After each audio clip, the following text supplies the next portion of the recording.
There's a gap in the world only love can fill. We can bridge that gap if we have the will. No, it won't be easy. We'll need help from above.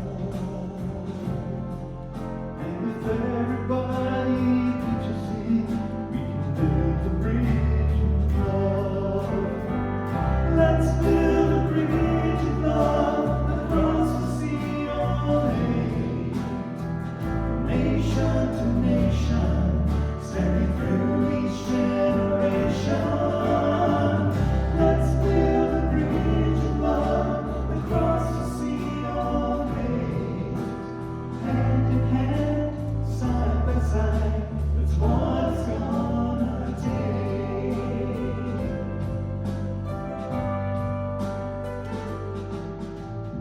And one day we'll cross that bridge to a better life. We'll leave behind us that world that's right. And when we reach that new world, hate will never fear. And that if we could see God's face, He'd be smiling from ear to ear. Let's build a bridge of love across the sea of hate. Nation to nation, standing through each generation. Let's build a bridge of love across the sea of hate. Hand in hand, side by side, that's what it's gonna take. Let's build a bridge of love across the sea of hate. Nation to nation, standing through each generation. Let's build a bridge of love across the sea of hate. Hand in hand, side by side, that's what it's gonna take. Build a bridge of love. So, as you just heard, our gospel reading today is from the book of John and showcases one of Jesus' most well-known miracles, the feeding of the 5,000. Much like that miracle that we heard about a few weeks ago when Jesus turned water into fine wine, this miracle emphasizes Jesus' ability to meet human needs in extraordinary and abundant ways. Let us listen to John chapter 6, verses 1 through 15. Sometime after this, Jesus crossed to the far shore of the Sea of Galilee, that is, the Sea of Tiberias. And a great crowd of people followed him because they saw the signs he had performed by healing the sick. Then Jesus went up on a mountainside and sat down with his disciples. The Jewish Passover festival was near, and when Jesus looked up and saw a great crowd coming toward him, he said to Philip, "Where shall we buy bread for these people to eat?" He asked this only to test him, for he already had in mind what he was going to do. Philip answered him, "It would take more than half a year's wages to buy enough bread for each one to have a bite." Another of his disciples, Andrew, Simon Peter's brother, spoke up. "Here is a boy with 5 small barley loaves and 2 small fish. But how far will they go among so many?" Jesus said, "Have the people sit down." There was plenty of grass in that place, and they sat down. About 5,000 men were there. Jesus then took the loaves, gave thanks, and distributed to those who were seated as much as they wanted. He did the same with the fish. When they had all had enough to eat, he said to his disciples, "Gather the pieces that are left over. Let nothing be wasted. So they gathered them and filled 12 baskets with the pieces of the 5 barley loaves left over by those who had eaten. After the people saw the sign Jesus performed, they began to say, "Surely this is the prophet who has come into the world." Jesus, knowing that they intended to come and make him king by force, withdrew again to a mountain by himself. The word of the Lord. Thanks be to God. So during children's time, you just heard a short version of one of my favorite folk tales, which is called Stone Soup. Any of our teachers here ever teach that? Yes, yes. It's one that many children hear when they're at school, and I was introduced to it when our oldest daughter, Samantha, was in preschool. She was enchanted by the storybook Stone Soup. The story originates from a European folk tale, and it is, and I'm sure may be familiar to many of you. In the version that Samantha told over and over and over again, as she begged us to make it, a woman was hungry and had nothing to eat.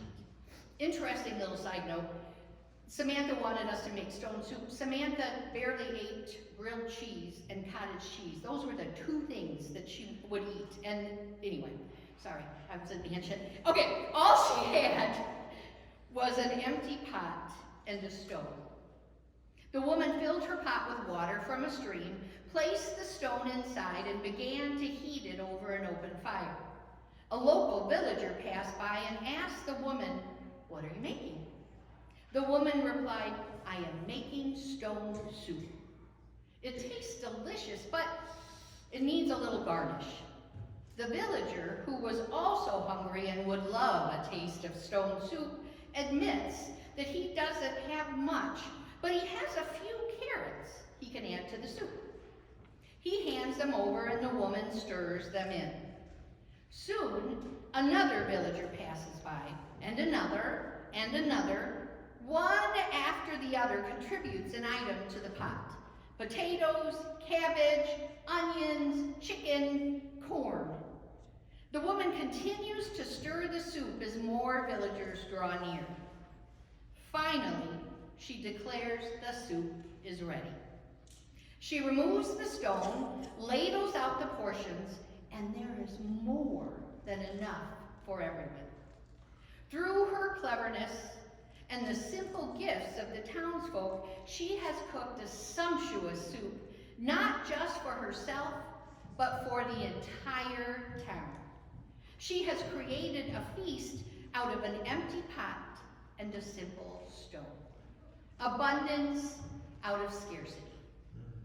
The soup is delicious, a combination of all the gifts that the villagers had to share.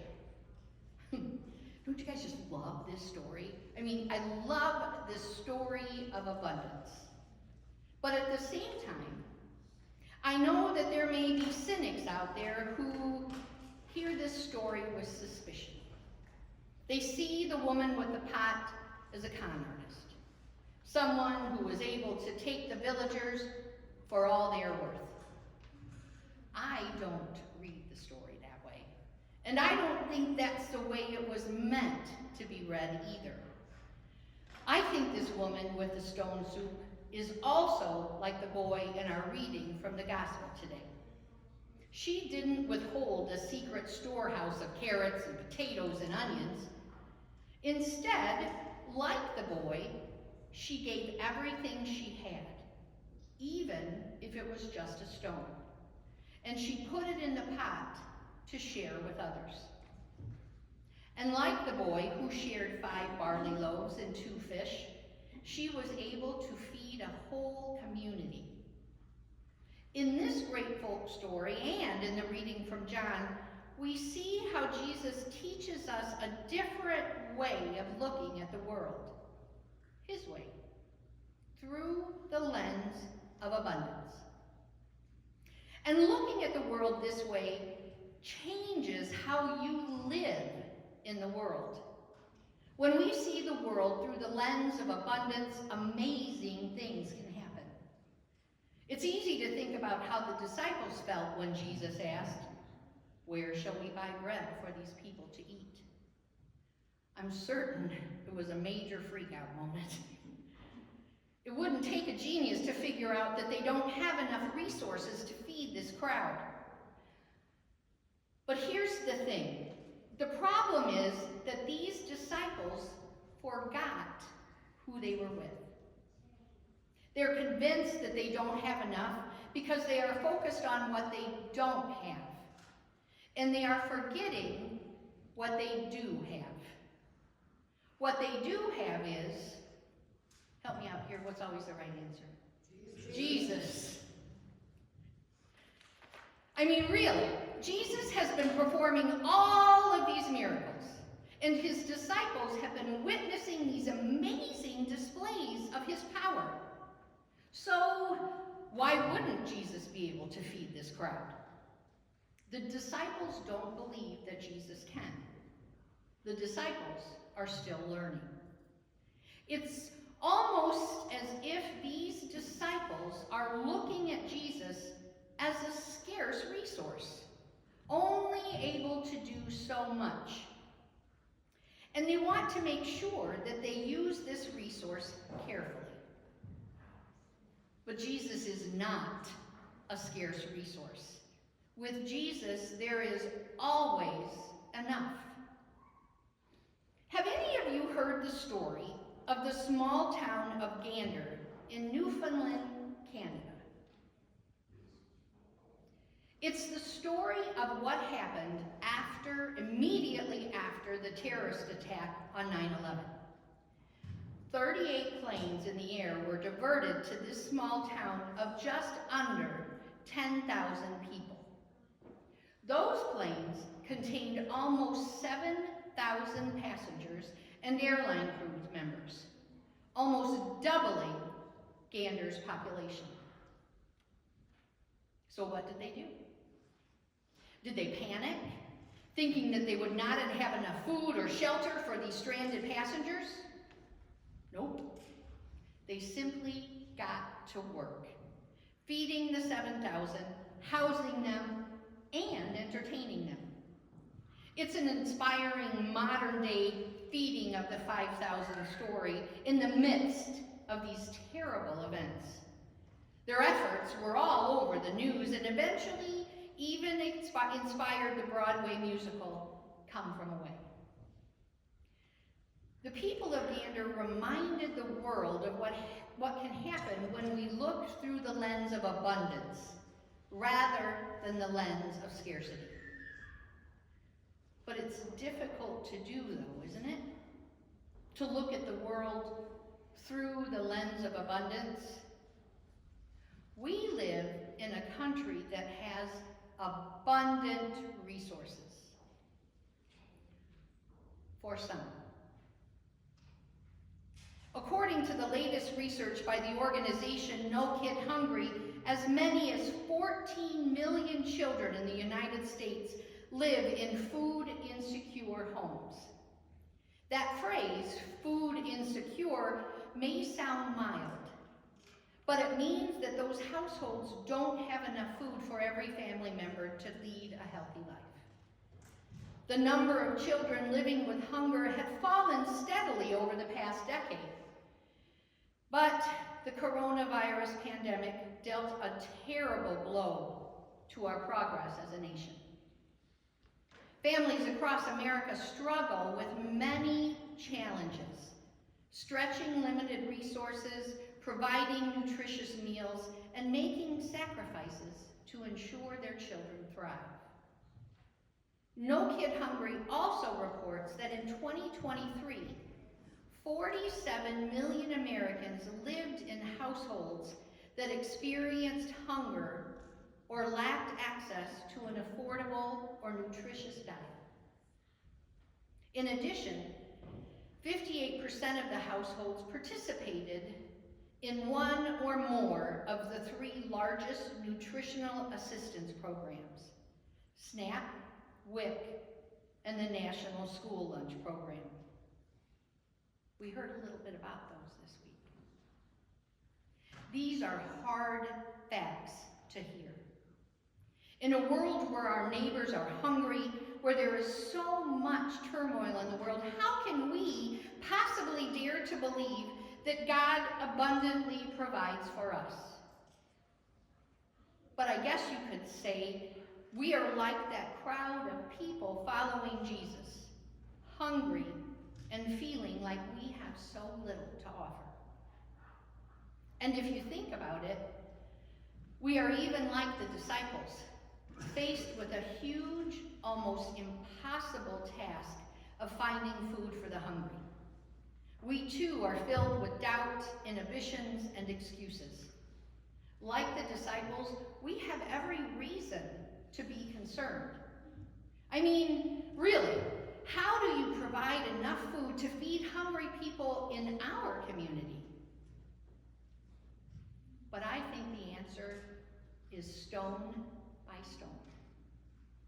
The stone soup folk tale, feeding the 5,000, and the story of Gander shine a light on the power of community.